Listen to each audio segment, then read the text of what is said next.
Okay, we're at the Atlanta History Museum. I'll do a hopefully smooth but relatively quick overview of this particular exhibit. This is a timeline and modern culture of Atlanta, the town, the city of Atlanta, which began as a fort.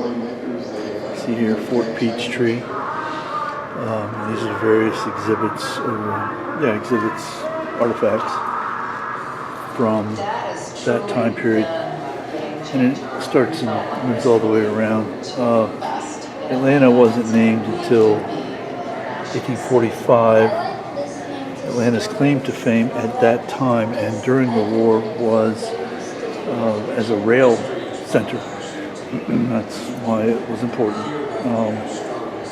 And that's probably why it thrived after the war. It's probably the biggest city in the South and has long been an example of successful metropolitan area since the war. Of course, the South to this day is not completely recovered from the war. The loss of men and material was just devastating. So again, we're just going to try to go through some of this without showing too much. Some of it's a little political, some of it's a lot of it, most of it, I'll say, is pretty spot on as far as representing a time frame, representative of that from Reconstruction on.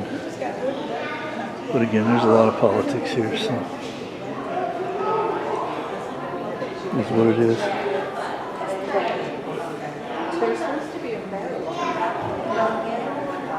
This area talks about the mill.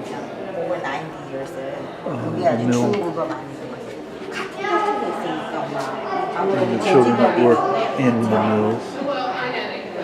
This is a Leo Frank exhibit.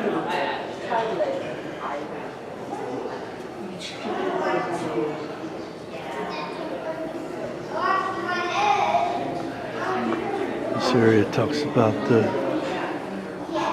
feminist movements. This exhibit talks about demonstrates a barbershop and talks to them about the importance of barbershops in terms of conveying local news and just talking, that sort of thing.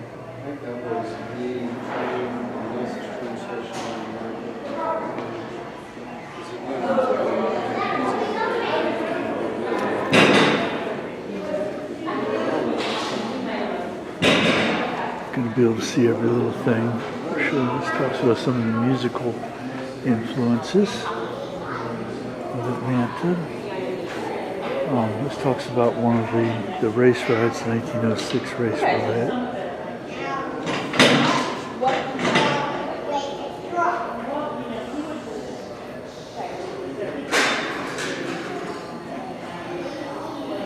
And here are some of the local businesses that started in Atlanta: Delta, Coke, Home Depot.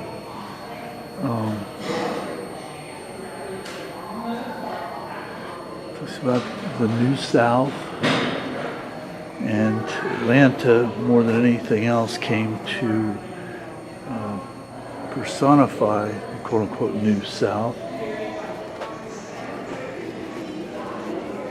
While up until fairly recently maintaining its own identity as well.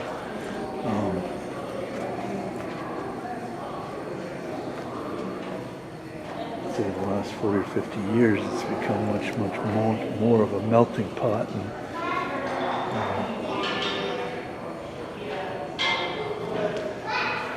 but before it managed to maintain its southern identity. This talks about the various religions that are in Atlanta. And sports, first the Braves, later the Falcons, and the Hawks. I'm not even sure if they don't have a hockey team, but this talks about some of the musical influences and artistic movies and that sort of thing. Well worth at least so far, I should say, well worth a look. This is an example of a lunch counter, and this Atlanta is known, of course, as the lunch counter protest.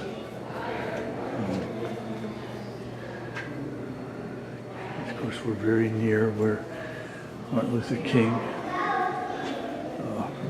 and the SCLU started the lunch counter protest that everyone's familiar with.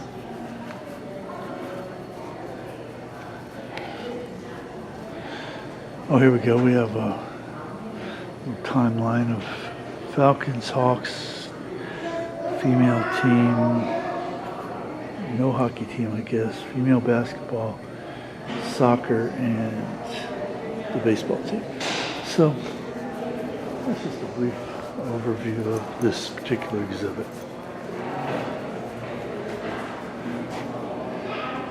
Well worth coming here, well worth seeing all this. And we're just getting started.